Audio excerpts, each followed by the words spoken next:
مختار بنایا؟ ہر نبی کو اس کے زمانے کے ڈیمانڈز کے اعتبار سے، ہر نبی کو اس کے دور کے چیلنجز کے اعتبار سے، ہر نبی کو اس کے زمانے کے ریکوائرمنٹ کے اعتبار سے، ہر دور میں ہر عصر کے اعتبار سے اس نبی کو معجزات دیے گئے، اس کے زمانے کے اعتبار سے، اس کے دور کے چیلنجز کے اعتبار سے۔ اب اہل علم جو بیٹھے ہوئے ہیں اردو کے ادیب کو سنے میرا جملہ، کیسے معجزات دیے؟ جناب موسیٰ کو بھیجا تو اس دور میں جادو و سحر و طلسم کا دور تھا، جب ان کے معجزات عطا فرمائے تو ید بیضا کا معجزہ عطا فرمایا، انفلا کے بحر کا معجزہ عطا کیا، انشقاق کے حجر کا معجزہ عطا کیا، منا و سلوى اتارنے کا معجزہ دیا۔ کیوں؟ اس لیے دیا گیا تھا ید بیضا لے کر کے جاؤ تاکہ جادوگروں کے جادو فیل ہو جائے گے، فرعون خود تباہ ہو جائے گا۔ دور آگے بڑھا، جناب عیسیٰ کا دور آیا، ان کے دور کے حالات یہ تھے کہ اس دور میں میڈیکل، یونان کا میڈیکل سائنس، یونان کا طب، ارسطو کا یونان، سقراط کا یونان، ابن سینا کا یونان، ارسطاطالس کا یونان، جن کا دعویٰ یہ تھا کہ ہم نے دنیا کی ہر بیماری کا علاج تلاش کر لیا ہے سوائے ایک بیماری کے، ہمارا ریسرچ جاری ہے، جس دن اس کی کوئی میڈیسن تیار کر لی جائے گی، کوئی اس کی ویکسین بنا دی جائے گی، اس کے بعد کسی کو مرنا نہیں ہوگا، پھر کسی خدا کی بارگاہ میں جھکنا نہیں ہوگا، پھر کسی رب کو سجدہ نہیں کرنا ہوگا، پھر قبر میں نہیں جانا ہوگا۔ ما بعد الموت کا انکار کیا تھا جو انبیاء کرام کا متواتر عقیدہ تھا، لائف ہیئر آفٹر کا انکار کیا تھا۔ یونان کے طبیبوں نے انہوں نے کہا کہ موت ایک بیماری ہے، انہیں نہیں معلوم تھا کہ موت ایک قانون الہی ہے، انہیں نہیں معلوم تھا موت ایک امر مبرم ہے، انہیں نہیں معلوم تھا کہ موت کو تو آنا ہی ہے، لیکن ان کا فطری خیال تھا کہ موت ایک بیماری ہے۔ انہوں نے کہا ہمارا ریسرچ جاری ہے، جس دن اس کی دوا تلاش کر لی جائے گی اس کے بعد کسی کو مرنا نہیں ہوگا۔ ایسے دور میں اللہ نے اپنے پیغمبر عیسیٰ کو مسیحا بنا کر کے بھیجا، فرمایا عیسیٰ تم جاؤ، اور جانے کے بعد اعلان کرو وَأُبْرِئُ وَأُحْيِي الْمَوْتَ وَأُبْرِئُ الْأَكْمَامَ وَالْأَبْرَصَ وَأُحْيِي الْمَوْتَ بِإِذْنِ اللَّهِ۔ اے لوگوں، اگر تم مردوں کو زندہ کرنا چاہتے ہو تو یونان کے طبیبوں کے سامنے نہیں، سقراط کے پاس نہیں، ارسطاطالس کے پاس نہیں، اگر تم موت کا علاج چاہتے ہو تو اللہ کے نبی کے قریب آ جاؤ، وہ ٹھوکر مارے گا کہ مردے سے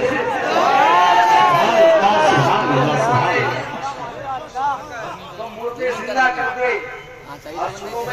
جب جناب عیسیٰ کا یہ عالم ہے، جب جناب عیسیٰ کا یہ عالم ہے تو وقار عیسیٰ کا کیا عالم ہوگا؟ وقار عیسیٰ کا کیا عالم ہوگا؟ جان عالمین کا عالم کیا ہوگا؟ انیس بے کسا کا عالم کیا ہوگا؟ سرور کشور رسالت کا کیا عالم ہوگا؟ عیسیٰ کا معجزہ یہ ہے کہ پہلے انسان کا باڈی اس کی روح نکل جائے تو اسے کہتے ہیں ڈیڈ باڈی۔ عیسیٰ کا معجزہ یہ ہے کہ ایک ڈیڈ باڈی ان کے سامنے لایا، فریش باڈی ہے، پہلے سے ڈیڈ باڈی ہوتی اس کو لایا جاتا اور وہ دعا فرماتے تو وہ جو روح کے جسم میں پہلے سے تھی اسے اللہ بات۔ یہ عیسیٰ کا معجزہ ہے۔ اور وقار عیسیٰ کا کیا عالم ہے؟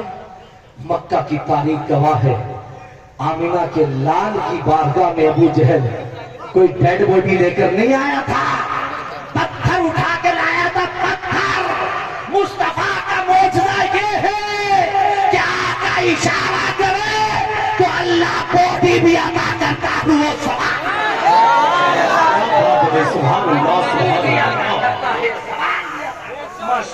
وہ عیسیٰ ہے، یہ یہ جان عالمین ہے۔ تو دور آگے بڑھا، سقراط کا عیسیٰ مسیحا عیسیٰ علیہ السلام کا دور رخصت ہوا، اس کے بعد دور آیا اس پیغمبر کا، اس رسول کا جس کے لیے اللہ نے ساری کائنات کو بنایا، جو کائنات میں یونیک ہے، جس کے پاس یونیکنس ہے، ساری کائنات کا یونیک ہے۔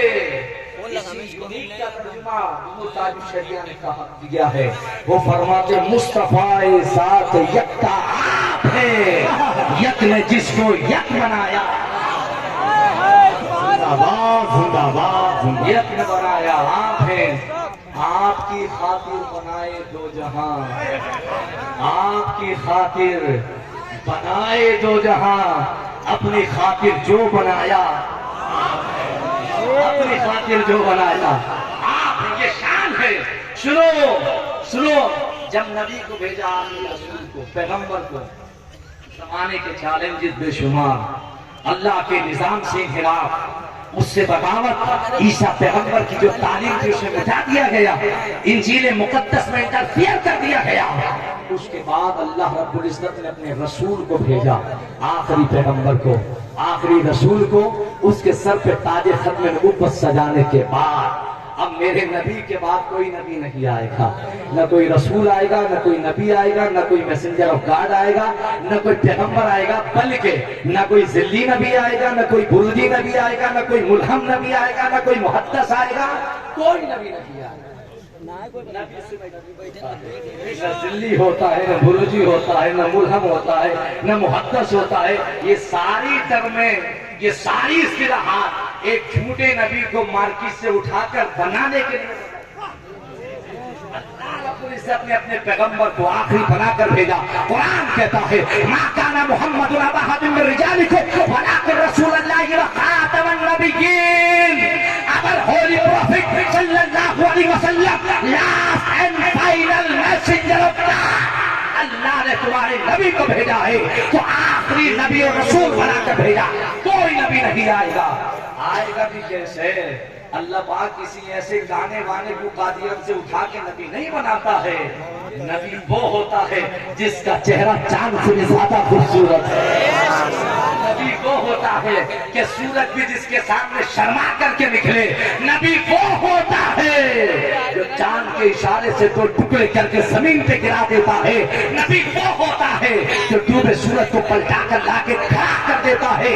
نبی وہ ہوتا ہے کہ جس کی زبان کھل جائے تو پتھر بھی کلمہ پڑھ کے مسلمان۔ ایسا ہی نہیں کسی کو بھی کو نبوت مل جائے، وہ امریکہ کے ڈالر کے ذریعے تو مل سکتی ہے، انگلینڈ کے پاؤنڈ کے ذریعے تو مل سکتی ہے، سعودی ریال کے ذریعے تو مل سکتی ہے، لیکن اللہ کی بارگاہ سے کسی کو نبوت ملے تو اس نے اپنے نبی کو آخری نبی بنا کر کے بھیجا ہے۔ اس نے اپنے حبیب کو بھیجا آخری رسول بنا کر، آخری پیغمبر بنا کر۔ اب ہمارے نبی کے بعد کوئی نبی نہیں آئے گا۔ اچھا ایک جملہ کہہ دیں، اہل علم بیٹھے ہوئے ہیں، نبی سے پہلے جتنے نبی آئے وہ سب جانے کے لیے آئے۔ نبی سے پہلے جتنے نبی آئے وہ سب جانے کے لیے آئے، اور آخر میں وہ نبی آئے جو کبھی نہ رسول آیا جو کبھی نہ جانے کے لیے جب وقت ہوا۔ اور سنو ان کی شان کا ہے، پہلے جتنے بھی آئے انہیں گنے چنے معجزات دے کر بھیجا۔ علماء انگلیوں پہ گن کے بتا دیں گے اتنے معجزات تھے، لیکن آخر میں جس پیغمبر کو بھیجا تو گنے چنے معجزات دے کر نہیں بلکہ سرابہ معجزہ بنا کر کے بھیجا۔ وہ علم اردو کا مزاج ہو، کیسا بھیجا؟ وہ چلے تو معجزہ، وہ اٹھے تو معجزہ، وہ بیٹھے تو معجزہ، وہ تکلم نہ ہو تو معجزہ، وہ تبسم نہ ہو تو معجزہ، وہ زلف واللیل کو چہرے پر دعا پر ڈالے تو معجزہ، وہ زلف واللیل کو چہرے پر شمس سے ہٹائے تو معجزہ۔ ان کی پیشانی ایسی ہے جیسے فجر کی آیت کی امین ہو، ان کے رخسار ایسے ہے جیسے دعا کا قرآن کھلا ہو، ان کی چمک ایسی ہے جیسے شمس کا سورج نکل رہا ہو، ان کی پیشانی ایسی جیسے والفجر صبح میں نمودار ہوتی ہے، اور ان کی زلف ایسی ہے جیسے واللیل کی چادر تنی ہو، اور ان کی چشمان مبارک ایسی ہے جیسے بحرین تقدس کے نگی